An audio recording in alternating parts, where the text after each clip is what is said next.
Welcome into IATD TV, and today we have a new Yu-Gi-Oh release, so I thought I would open it up and show you guys. We have the new Sacred Beasts structure deck coming out, and there's some absolutely fantastic new cards in here, and some definitely fun cards in here that make for an interesting strategy. And this is going to be one of two videos that we post up on the Sacred Beast structure deck. Do stay tuned. In a couple of days we're also going to do a deck where we put 3 of these together and make a competitive, or at least close to competitive, budget $30 Sacred Beast structure deck. And we'll just find that little tab wherever he lives. Excuse me one second. Nuts to it. We'll take a knife. We have our little legendary duelists, a Sacred Beast promo, and then we will start with our deck. So we have Raviel, Lord of Phantasm, Shimmering Scraper. This is definitely going to be in any Raviel based deck, and you're probably going to put them in a lot of your Sacred Beast decks as well. Very good card. We have Uriah, the Lord of Searing Flames. Very nice ultra rare. And you can play this a myriad of different ways. You can go play in just one, go for 2, you can go for all 3, go for an armor tile, OTK. And there is the Raviel, the standard Raviel. And I think this is going to be what we build our deck around, armor tile and going for a nice good one-punch OTK. But I haven't fully nailed that down yet, but do stay tuned. In a couple of days we will post up that profile. Then we have Cerulean Strike, which allows you to special summon a Hamon, Lord of Striking Thunder, using its own procedure. You can also use face down spells. Very nice for Hamon. We have Hyper Blaze, which was heavily hyped up when it first came out. The hype's died down a little bit now, but it is still a very tasty card for the strategy.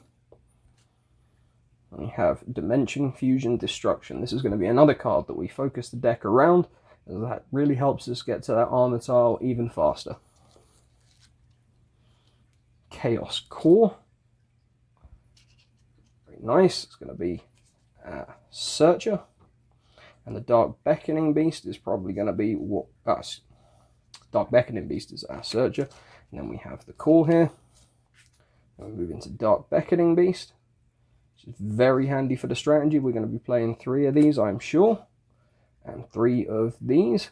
Use the Beckoning Beast to get you the Chaos Summoning Beast. Gives you a normal summon, an extra normal summon. You summon that, and then combo from there. We have Dark Summoning Beast, one of the original best cards that you could use to cheat out one of the Fiend Egyptian gods, if you will. Phantom of Chaos. This is definitely going to be a card that helps in the budget build. Just helping us get to those. Lord's a little bit faster. Phantom Sky Blaster. Again, he's had his heyday when he was unlimited. He was absolutely busted in Link Summoning, but it is going to give you some extra fiends and some tokens that you contribute off as well for Raviel. Mad Reloader. This card is destroyed by battle and sent to the graveyard. Send 2 cards from your hand to the graveyard, and if you do, draw 2 cards. And then we have a Grave Squirmer. If this card is targeted by battle, destroyed by battle and sent to the graveyard, target 1 card on the field and destroy it. Rainbow Dragon, which is a bit of an odd inclusion in this deck, to say the least. I don't think it's going to be something that we particularly run in our $30 bill. Tragadia, absolutely fantastic old staple card. Definitely might be something that we use in this build, just to give us some extra monsters on the board. And our obligatory Kaiju, because every structure deck does now come with a Kaiju. Chaos Hunter, very tasty little card that could come in for us in this deck as well. Puppet Master, I love this card. It's not very good though. I don't think it's going to be something that we run in the build, but it's certainly nice to see another copy. Stygian Street Patrol. This again might be something that we can use just because we need some extra fiends in the deck. For another random inclusion, here's a Farther Malbranch of the Burning Abyss. I mean, it synergizes because it's a dark fiend, but other than that, the Fabled Cerebral or Cerub, whatever it's called. This card is discarded to the graveyard, special summon it. A lone copy of Danger Jubacabra that can only achieve its first effect, can't achieve its second, based on the nature of this deck and the build that we would make. Opening of the Spirit Gates. This is going to be another card that's critical to our strategy and something that we're going to use heavily of. Fallen Paradise. Much in the same line of thinking. This is a very strong field spell card, gives you some protection, gives you some draws. Absolutely fantastic.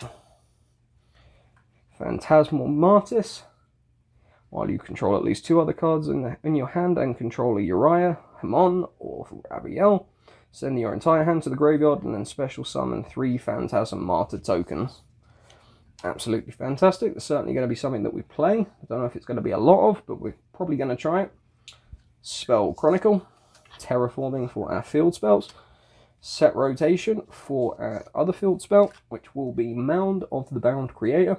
Not something I think that we're going to rock in this deck, but certainly nice to have a copy of it.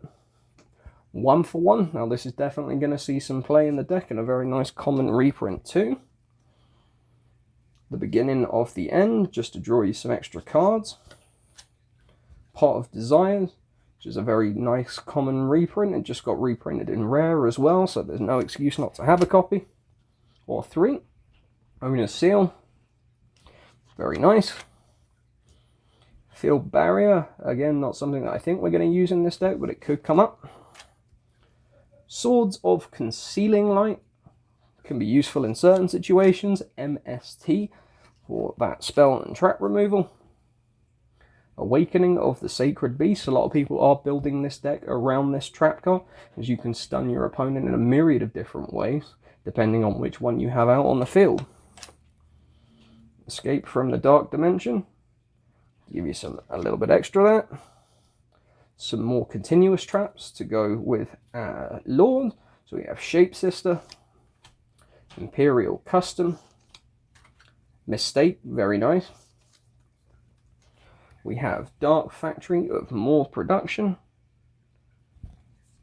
And then our Phantasm Emperor Trilogig, which is our other one that we might summon from the extra deck, but generally we're going to go into Armor Tile and go for that big 1 punch.